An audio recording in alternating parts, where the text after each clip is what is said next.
वहां पर व्यास जी महाराज भी थे और भी बहुत से ऋषि थे। व्यास जी महाराज जी ने जो श्रीमद् भागवत के स्वयं रचयिता हैं, उन्होंने परीक्षित को उपदेश क्यों नहीं किया?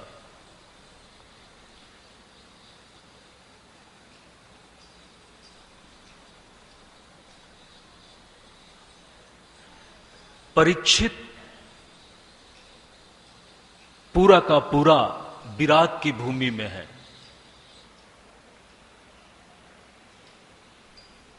राग का आलंबन क्या है? देह।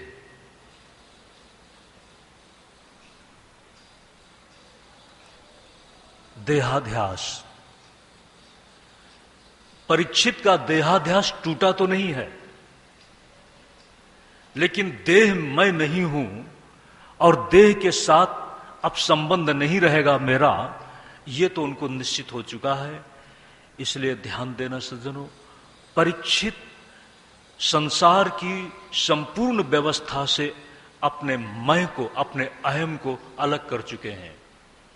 लेकिन उनके आसपास जो ऋषि मुनि मंडली बैठी हुई थी, वो अभी अहम की भूमि में थी, लौकिक अहम की भूमि में थी। जो लौकिक अहम की भूमि में मैं होगा, वो अलौकिक यात्रा नहीं करा सकता। सुखदेव जी महाराज लौकिक भूमि में नहीं है, अलौकिक भूमि में है। अलौकिक भूमि में प्रतिष्ठित ही अलौकिक यात्रा करा सकता है। परीक्षित जी महाराज ने जैसे ही सुखदेव जी महाराज को देखा है,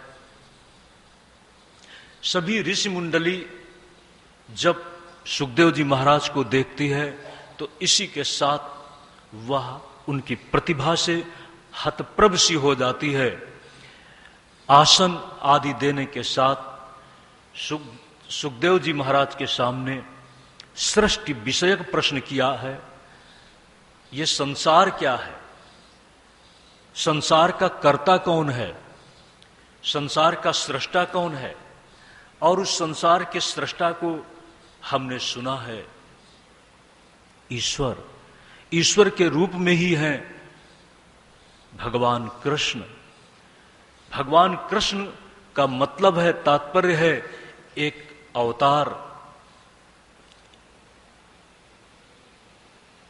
वह ब्रह्म किस तरह से इस जगत का सृष्टा बनता है और जगत का सृष्टा ईश्वर किस प्रकार से अपने आप को आकारित कर देता है, क्या निर्गुण है, निराकार है, और क्या सगुण और साकार है। इस तरह के बहुत से प्रश्न सुखदेव जी महाराज के सामने परीक्षित जी ने किया है। और इस संसार से मुक्त होने का उपाय क्या है? ध्यान दें सज्जनों, कभी कभी ये प्रश्न सर्वसामान्य के लिए बड़े अटपटे लगते हैं। अगर परीक्षित की कक्षा में आप नहीं हैं, तब प्रश्न है कि क्या ये चर्चा सुननी चाहिए? सुननी चाहिए। आज तो आप परीक्षित की कक्षा में नहीं हैं, लेकिन वक्त आएगा और आप परीक्षित की भूमि में होंगे, तब आज का सुना हुआ ये ज्ञान रहस्य श्रीमद् भागवत की कथा आपके लिए उतना ही लाभ कर होगी जितना परीक्षित के लिए हुई थी। कैसे? हम सुनते हैं एक छोटा बच्चा थोड़ा बड़ा हुआ। आप छोटे बच्चे को तो मंदिर ले आते हैं, दर्शन के लिए ले आते हैं, लेकिन जब वो बड़ा होने लगता है तो अब आप कहते हैं कि अब तुम अपना काम करो। बड़े यही कहते हैं कि अभी तुम्हारी भक्ति का समय नहीं है। लेकिन एक छोटे से बच्चे को अगर कोई भेंट में सोना या सोने का आभूषण देता है, सोने की गिन्नी देता है, तो क्या सोने की गिन्नी बच्चे के काम आएगी? छोटे से बच्चे को सोने की गिन्नी आप दे दें, सोने की लगड़ी दे दें, तो बच्चा क्या करेगा? सोने की लगड़ी को फेंक देगा। आप उसके हाथ में अगर एक बड़ा नोट पकड़ा दें तो शायद उस नोट को फाड़ दे या फेंक दे। लेकिन आप क्या करते हैं? आप उसके लिए संभाल के रख देते हैं, उसके लिए संभाल के रख देते हैं। तो ये जो श्रीमद् भागवत ज्ञान है, आप इसको अपने लिए संभाल करके रख लेंगे। आज तो आपको लगता है कि बच्चे को पता नहीं है कि सोने का क्या मूल्यांकन है और सोने की क्या खूबी है, लेकिन वक्त के साथ ये सोना बच्चे के काम आएगा। ठीक इसी प्रकार से ये श्रीमद् भागवत ज्ञान, श्रीमद् भागवत कथा का मर्म परीक्षित के लिए तो आज उपयोगी है। आने वाले किसी कल में, आने वाले किसी भविष्य के क्षण में, मैं भी नहीं जानता वह भविष्य का कौन क्षण होगा। जब आप ये जानते ही नहीं हैं, तो परीक्षित के लिए जितना ये ज्ञान महत्वपूर्ण था, उससे ज्यादा महत्वपूर्ण आपके लिए है। क्यों? परीक्षित को तो निश्चित करा दिया गया कि इस दिन तुम्हारी मृत्यु है, और हमें यह पता नहीं है कि आने वाले क्षण में हम होंगे या नहीं होंगे। तो परीक्षित को तो इतना निश्चित है, ऋषि कुमार की वाणी अमोघ है, उसके पहले मृत्यु नहीं होगी, क्योंकि ऋषि दृष्टा है और ऋषि ने विधान नहीं किया। सच तो यह है कि जो विधान है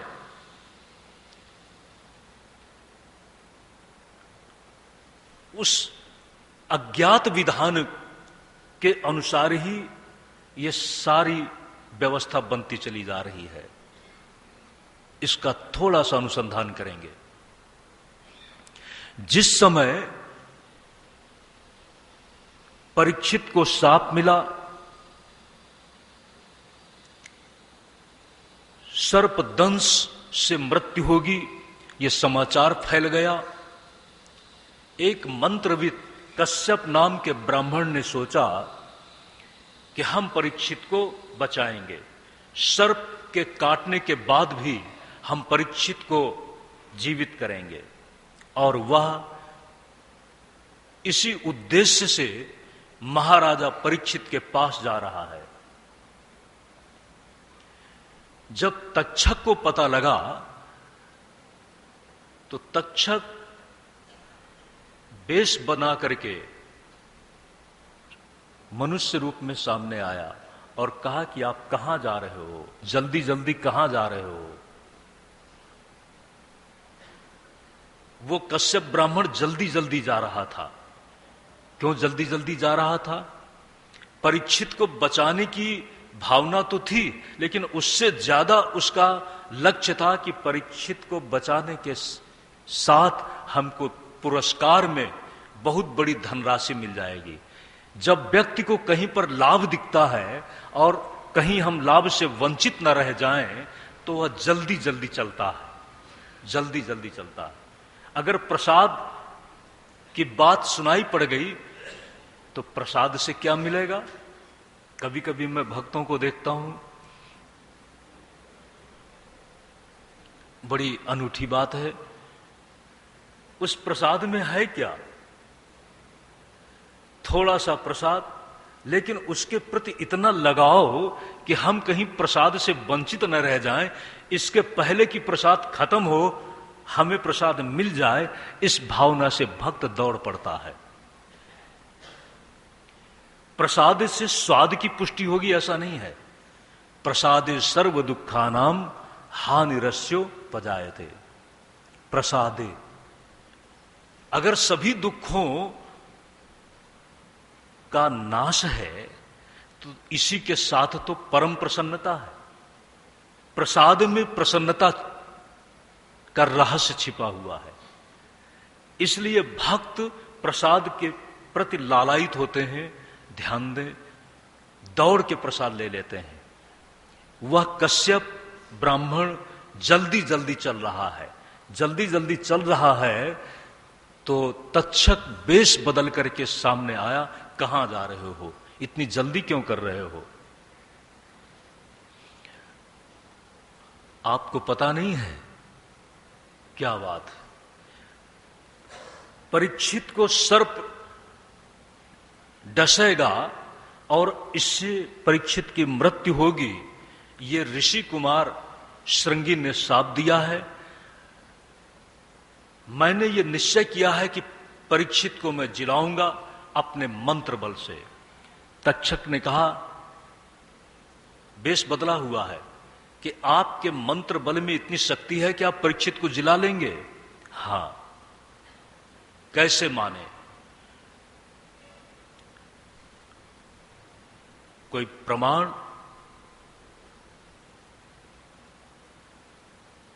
अगर ये वृक्ष है और इस वृक्ष को सर्प काट ले और वृक्ष मुरझाकर गिर जाए, भस्म की ढेरी बन जाए, तब भी मेरे मंत्र में इतनी शक्ति है कि मैं इस वृक्ष को फिर से जीवित कर दूंगा, हरा कर दूंगा। कश्यप की यह बात सुनकर के तक्षक ने कहा, ठीक है। तक्षक ने अपना नाटकीय जो रूप था वो बदला है और बताया है कि मैं तक्षक हूं।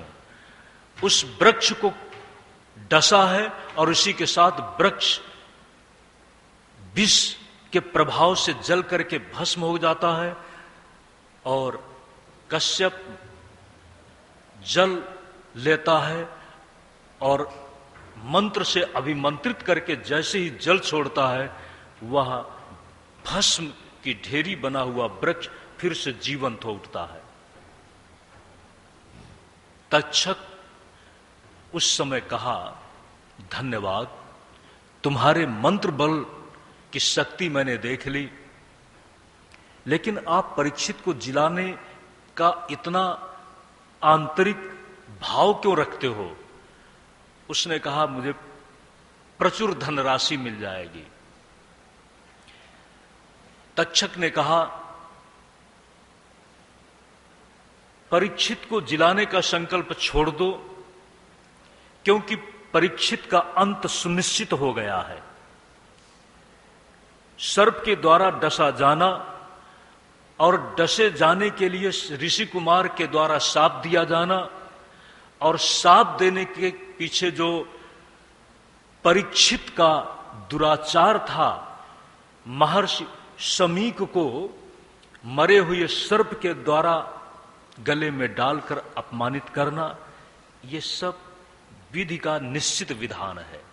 इसको टाला नहीं जाना चाहिए और टालने का उपक्रम तुम छोड़ दो। तुमको धन चाहिए, तुमको धन मैं दे दूंगा। ये विधान है, विधान की व्यवस्था में मैं तुमको मिला हूं। कश्यप को तक्षक कहता है, उसी विधान के अंतर्गत मैं तुम्हें मिल रहा हूं। उस समय कश्यप का मन बदल जाता है। आप कहें क्यों बदल गया? कश्यप अपने लक्ष्य में क्यों बदल गया? अगर उसे धन परीक्षित से लेना था तो तक्षक से धन लेना उसने क्यों स्वीकार किया? अपने लक्ष्य में स्थिर रहता, संकल्प में दृढ़ रहता। कहते हैं यह भी विधि का विधान था। विधि के विधान के सामने हम सब मात्र यंत्र की तरह से हैं। परीक्षित को तो पता हो गया कि मेरी इस दिन मृत्यु है, लेकिन हमें यह पता नहीं है कि अगले क्षण हम होंगे कि नहीं होंगे। तो परीक्षित के लिए जितना यह ज्ञान महत्वपूर्ण था, उससे भी ज्यादा यह ज्ञान हमारे लिए महत्वपूर्ण है। और इस ज्ञान को हम कम से कम अपने स्मृति कोश में बैठा लें कि वक्त पड़ने पर काम आएगा।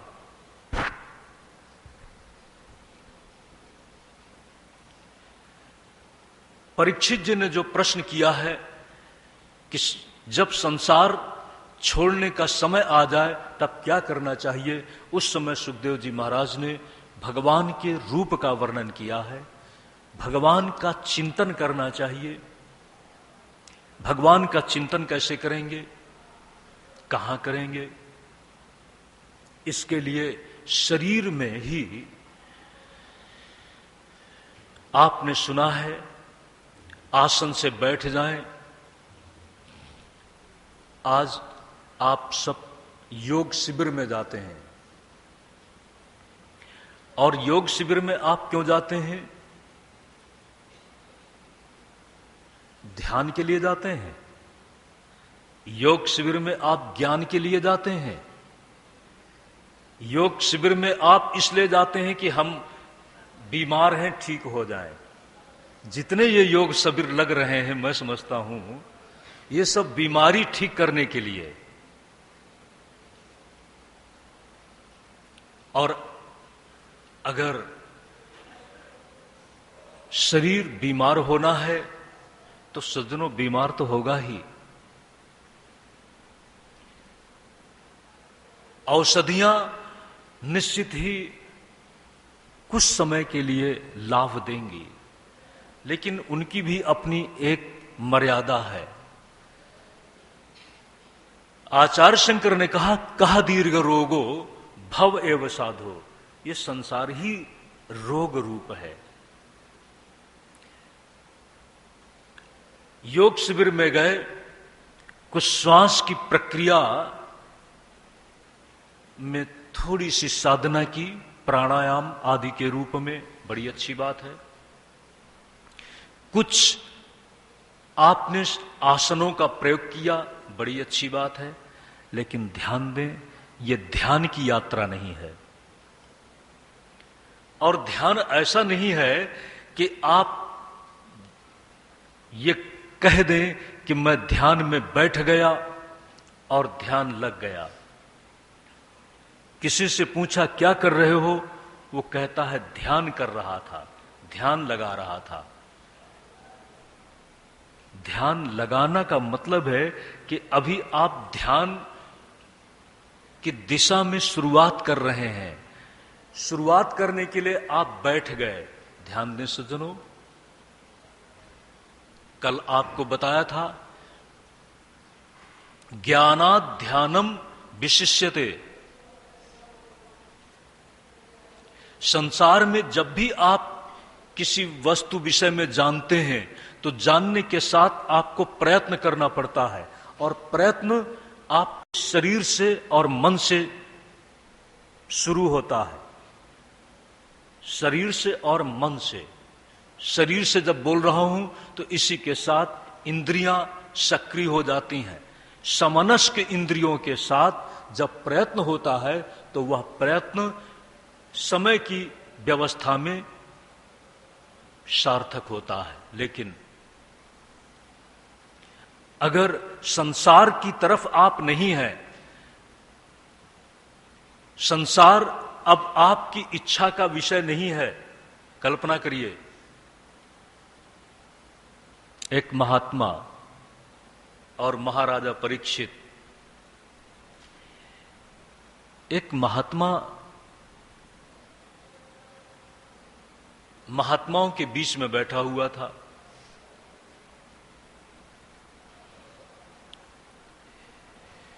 कोई बहुत बड़ा समर्थ दाता महात्माओं की जो भी जरूरत है उसके मन में आया कि मैंने अपना धन अपने लिए और अपने परिवार के लिए, अपने आसपास के पड़ोस और समाज के लिए तो लगाया, लेकिन चलो धर्म मूर्ति जिनको देखकर, जिनके संदेश से धर्म में प्रवृत्ति होती है, और धर्म मूलो ही भगवान, धर्म के मूल में भगवान है, भगवान की प्रसन्नता पाना है, तो संसार में धर्म के